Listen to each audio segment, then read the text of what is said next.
Eu ia morrer, cara. Eu sabia que eu ia morrer. Porque eu parava, eu morria.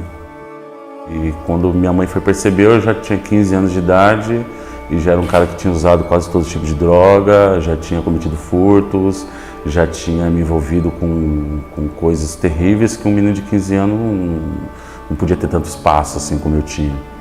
Com 18 anos de idade, eu já era traficante, morava com a minha mãe. E uma criança sem ordem, uma criança sem receber ordem, ela vai virar um adolescente que não recebe ordem, automaticamente ela vai virar, porque o ser humano se adapta. Cresci cometendo ainda crimes, 18, 19, 20 anos. 23 eu casei, conheci uma pessoa que é minha esposa hoje. 2 anos à frente eu tive uma filha, Maria Eduarda, que hoje tem 9 anos de idade. E no meio desse período eu acabei ainda cometendo crimes, eu tentei o casamento ainda, não vai dar certo, vou casar, vou ficar tranquilo, vai nascer a filha e vai ficar tudo legal, mas não parou.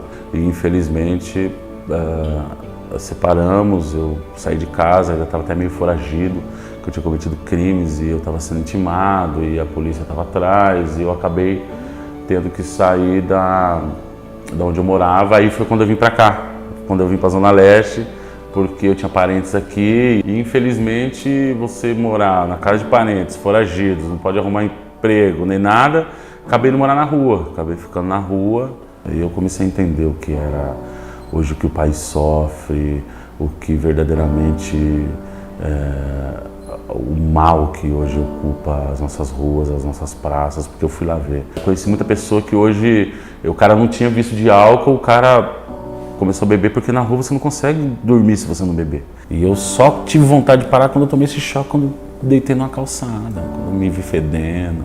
Falei, cara, eu vou tomar uma atitude nessa vida e eu quero mudar. Eu quero sair dessa situação e falei com Deus, claramente assim, eu lembro bem, era um dia de madrugada, umas 3 horas da manhã, tava uma garoa terrível, era mês de julho, um frio terrível.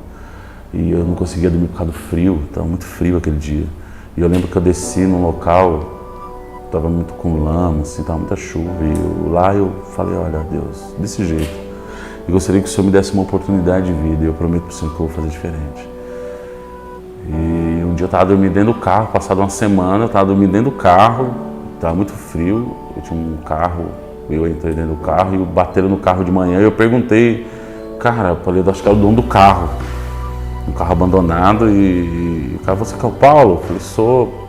Falou, pô, você tá indo na igreja tal? E eu ia numa igreja, entrava na igreja e dormia na rua e quando eu tinha um culto eu ia pra igreja, ficava meio envergonhado, porque às vezes não dava pra tomar banho e tal, tinha toda uma situação. E ele me chamou e falou, eu arrumei um emprego pra você, cara. Eu falei, pô, na rua e tal, aí arrumei, aí ele me levou no Brás. Comecei a trabalhar numa loja no Brás, eu lembro que ele me deu café da manhã, trocou minha roupa e tal. E eu comecei a trabalhar lá no Brás, peguei o meu primeiro dinheiro, já aluguei uma casinha, 2 cômodos, entrei pra dentro e ganhei algumas coisas. Aí um dia eu liguei pra minha esposa e falei pra ela, cara, eu errei, quero te pedir perdão, quero mudar. E ela morava com a minha mãe, minha mãe pegou minha filha e ela foi morar com ela. E minha mãe falou, eu vou aí ver mesmo, se é tudo isso mesmo, se você...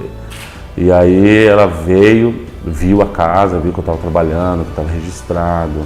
E ninguém acreditava, porque eu fiquei muito tempo sem contato, né? Depois de um tempo, eu estava trabalhando, estava quase um ano lá dentro trabalhando, já estava tudo legal. Aí eu tive Davi, nasceu Davi. Pô, cara, aí o Senhor me lembrou da conversa que eu tive com ele, aquele dia, 3 horas da manhã. Ele falou, cara, e aí?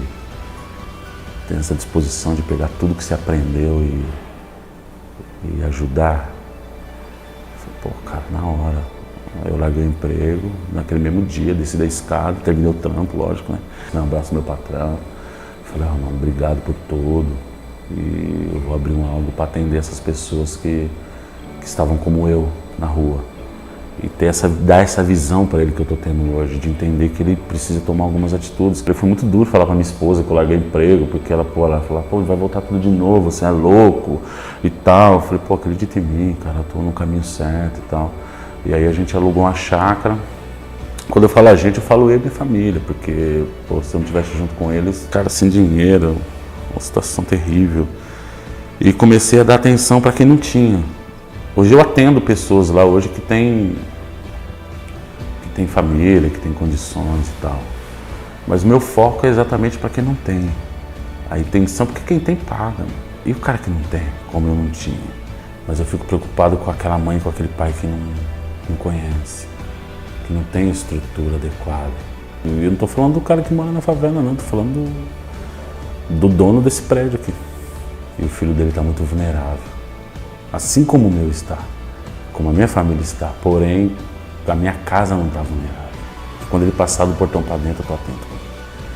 E é esse tipo de coisa que me preocupa, a falta de atenção do pai e da mãe. Estou informado para cuidar dos meus filhos, mas eu não sei se você está para cuidar dos seus. Eu queria me preocupar com você, que você tiver essa informação adequada para você criar seus filhos, independente de onde ele fosse, quando você chegasse em casa, você estivesse preparado para lidar com ele. Essa é a preocupação, esse é o meu sonho, informação sobre isso.